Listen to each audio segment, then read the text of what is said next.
সাহাবাগণ কি সত্যের মাপকাঠি? আসলে কাদের বক্তব্য সঠিক? বিষয়টি স্পষ্ট করলে জাতি উপকৃত হবে।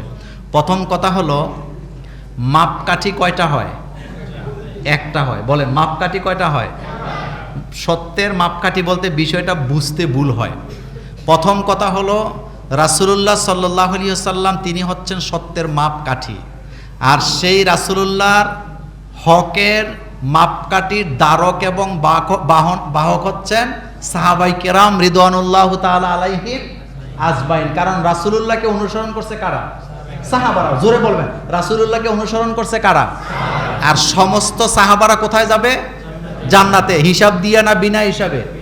বিনা হিসাবে। এবং আমরা হচ্ছি সাহাবায়ে কেরামের অনুসারী, যেটা সুম্মাল্লাযিনা ইয়ালুনাহুম সুম্মাল্লাযিনা ইয়ালুনাহুম ধারাবাহিকভাবে আসছে। রাসূল সাল্লাল্লাহু আলাইহি ওয়াসাল্লাম বিদায় নিছেন, তার স্থলাভিষিক্ত হয়েছেন 4 খলিফা। কথা কয় খলিফা? হযরত আবু বকর রাদিয়াল্লাহু তাআলা আনহু, হযরতে ওমর ফারুক রাদিয়াল্লাহু তাআলা আনহু, হযরতে ওসমান জিন্নুরাইন রাদিয়াল্লাহু তাআলা আনহু, হযরতে আলী কাররামাল্লাহু রাদিয়াল্লাহু তাআলা আনহু। তো এই যে গেলেন, তাদের পরে আনলেন তাবেঈ, তারপরে তাবে তাবি, তারপরে আইম্মায়ে মুজতাহিদ, এরপরে আমরা হইলাম শেষ জমানার। আমরা হইলাম কি জমানা? এখন যত আলেম আছে তারা হচ্ছে ওলামায়ে মুতাআখির, মানে শেষ জমানার আলেম। তাইলে সাহাবায়ে কেরাম, এবং আপনারা আশ্চর্য হবেন সাহাবায়ে কেরামের মর্যাদার ব্যাপারে আব্দুল কাদের জিলানী রহমতুল্লাহ আলাইহি বলেছেন যে সাহাবায়ে কেরাম বদরে উহুদে যে যুদ্ধ করছেন ঘোড়ায় চড়ে, ওই ঘোড়ার খুরের মধ্যে যে বালির কণা লাগছে, আমার মতো 100 আব্দুল কাদের জিলানী একসাথে করলে সাহাবায়ে কেরামের যেই ঘোড়ার উপরে সাওয়ার হয়ে যুদ্ধ করছে, ওই যুদ্ধের খুরাক বালির কণার সমান মর্যাদা আমার হবে না। মাওলানা সৈয়দ আবুল আলা মওদুদী রহমতুল্লাহ আলাইহি তিনি একটা বই লিখেছেন সাহাবাদের মর্যাদা। বলেন, বইটার নাম কি? বইটা কিনবেন এবং পড়বেন, অল্প টাকা, 20-50 টাকা হবে বইটার দাম, একেবারে ছোট। বলেন, বইটার নাম কি বললাম? সাহাবাদের মর্যাদা। বইটা কিনে যারা ছাত্র আছে বিশেষ করে তারা পড়বেন, একেবারে মনোযোগ দিয়ে পড়বেন, তাইলে বুঝবেন যে রাসূল সাল্লাল্লাহু আলাইহি ওয়াসাল্লাম এর সাহাবাদের মর্যাদা কত। সাহাবাদেরকে আমরা আমাদের জীবনের চেয়ে অনেক বেশি ভালোবাসি। সাহাবারা গেছে যেই পথে আমরাও যাব সেই পথে। সাহাবায়ে কেরামকে আমরা জীবনের চেয়ে বেশি ভালোবাসি, কারণ সাহাবায়ে কেরাম রাসূলুল্লাহকে জীবনের চেয়ে বেশি ভালোবাসতেন। রাসূলুল্লাহর ব্যাপারে আল্লাহ পাক বলছেন, ওয়াদাইয়ান ইলাল্লাহি বিইজনিহি ওয়া সিরাজাম মুনিরা। আপনি হচ্ছেন একটা জ্ঞানের চেরাগ। সাহাবায়ে কেরাম রাসূলের কাছ থেকে জ্ঞান নিতেন, সাহাবায়ে কেরাম রাসূলের পথে পরিচালিত ছিলেন। আমরা অনেকে মনে করি 10 জন সাহাবা জান্নাতের সার্টিফিকেট পাইছে, তারাই বোধহয় জান্নাতে যাবে। না, এটা ভুল। বরং সকল সাহাবারাই জান্নাতি। রাদিয়াল্লাহু আনহু ওয়ারাদু। মনোযোগ দিয়ে শোনেন, সকল সাহাবারা জান্নাতি। তো সাহাবা কারা? রাসূলুল্লাহর জীবদ্দশায় যারা রাসূলের হাতে ঈমান আনছে এবং ঈমানের অবস্থায় মারা গেছে। কথা বলতে বুঝেন নাই? রাসূলুল্লাহর হাতে ঈমান আনছে কিন্তু ঈমান আর রাখে নাই, মরার আগে ঈমান ছাড়ছে, সে কি সাহাবা? আসতে কয়, সে কি সাহাবা? না। সাহাবা কারা? যারা রাসূলের কাছে ঈমান আনছে, আনার পরে মৃত্যুবরণ করছে ঈমানের উপরে, সে সাহাবা। আর সমস্ত সাহাবারা জান্নাতি, সকল সাহাবারা বিনা হিসাবে জান্নাতি। বলেন, সকল সাহাবা কেরাম বিনা হিসাবে জান্নাতি। সাহাবায়ে কেরাম জান্নাতি, জান্নাতি, জান্নাতি, 1 কোটি বার জান্নাতি, এবং সকল সাহাবারা জান্নাতি। কিন্তু সাহাবার সংজ্ঞা হলো রাসূলুল্লাহর প্রতি ঈমান আনছেন, মৃত্যু পর্যন্ত ঈমানের উপরে অটল ছিল। কিন্তু ঈমান যারা ছেড়ে দিয়েছে তারা আর সাহাবার কাতারে নাই, বাতিল। সুম্মাল্লাযীনা ইয়ালুনাহুম সুম্মাল্লাযীনা ইয়ালুনাহুম। মনোযোগ দেন, সাহাবায়ে কেরাম রাসূলুল্লাহর পথে ছিল, রাসূলুল্লাহ দুনিয়া থেকে চলে গেলেন। এবার খেয়াল করেন, খোলাফায়ে রাশেদা তারা গেলেন, সলফে সলিহিন তারাও গেলেন। এখন সাহাবারা গেছে যেই পথে, আমরাও যেতে হবে সেই পথে উল্টা পথে গেলে বিপদ আছে না না? সাহাবাদের মধ্যে ঐক্য ছিল, আমাদের মধ্যে নাই। সাহাবাদের মধ্যে ঐক্য ছিল, আমাদের মধ্যে নাই। নামাজের কাতারটাই ছিল ঐক্যের প্রতীক। হযরত আবু হুরায়রা রাদিয়াল্লাহু তাআলা আনহু বলেন, আমরা জামাতে নামাজ আদায় করতাম, আমাদের জামাগুলা দুই সাইড দিয়ে ছিঁড়ে যেত, কারণ আমরা একজন আরেকজনের সাথে এমনভাবে লাইগা লাইগা দাঁড়াতাম। আর বর্তমানে দাঁড়ায় ভুইয়া সাহেব দাঁড়াইছে মসজিদের সভাপতি, ওনার গায়ের লগে গা লাগলে নাই নাই, পায়ের লগে পা লাগলে ঠেল্লা ঠেল্লা দাঁড়ায়, মাঝখানে ফাঁকা জায়গা রাইখা দাঁড়ায়, একজনের গায়ের সাথে আরেকজন লাগাতে ও চায় না। অথচ রাসূলুল্লাহ বলেন, কাতারের মাঝখানে ফাঁকা রাখলে ওই ফাঁকা জায়গা খালি থাকে না, আরেকজন দাঁড়ায়, এটার নাম কি? মসজিদে বোধহয় শয়তান প্রবেশ করতে পারে না? কম করে না বেশি করে? মসজিদে শয়তান আরো বেশি ঢুকে। কইবেন ইবাদত করতে নি ঢুকে না, বরং ইবাদত নষ্ট করার জন্য ঢুকে। এই জন্য কাতারে যখন দাঁড়াবেন, কাঁধে কাঁধ মিলাইয়া পায়ে পা মিলাইয়া দাঁড়াবেন, এটাই ছিল হুকুম।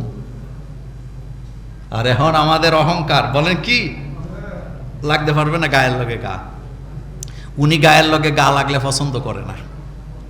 অথচ আবু হুরায়রা বলেন, আমাদের জামাগুলা এদিক থেকে ছিঁড়তো, কারণ আমরা এমনভাবে দাঁড়াতাম সীসা ডালা প্রাচীরের মতো। বলেন বুনিয়ানুম মারসুস, সীসা ডালা প্রাচীরের মতো। তো সীসা ডালা প্রাচীর কারে কয়? সীসা ডালা প্রাচীর আপনি ভাঙতে পারবেন না? পারবেন না। ঐক্য নাই আমাদের মধ্যে। কি নাই? ঐক্য নাই। আমরা একজন আরেকজনের ব্যাপারে ইজ্জত নিয়ে টানাটানি করি।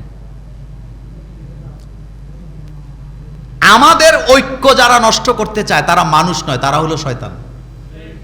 কারণ আল্লাহ পাক বলছে, ওয়াতাসিমু বিহাবলিল্লাহি জামিয়া, তোমরা আল্লাহর রজ্জুকে ধারণ করো একত্রিত হয়ে। কি হয়ে?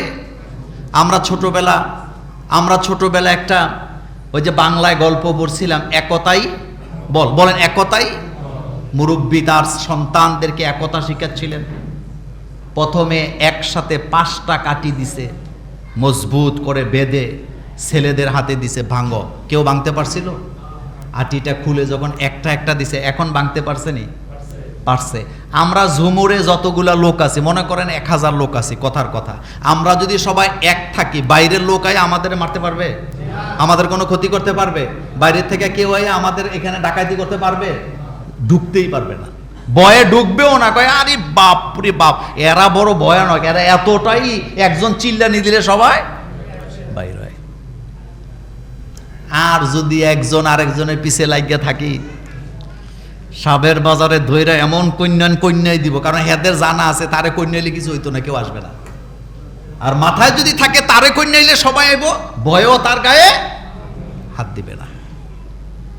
এখানে আলেম ওলামা মুসল্লি তাওহীদি জনতার ঐক্যের দরকার। বলেন কিসের দরকার?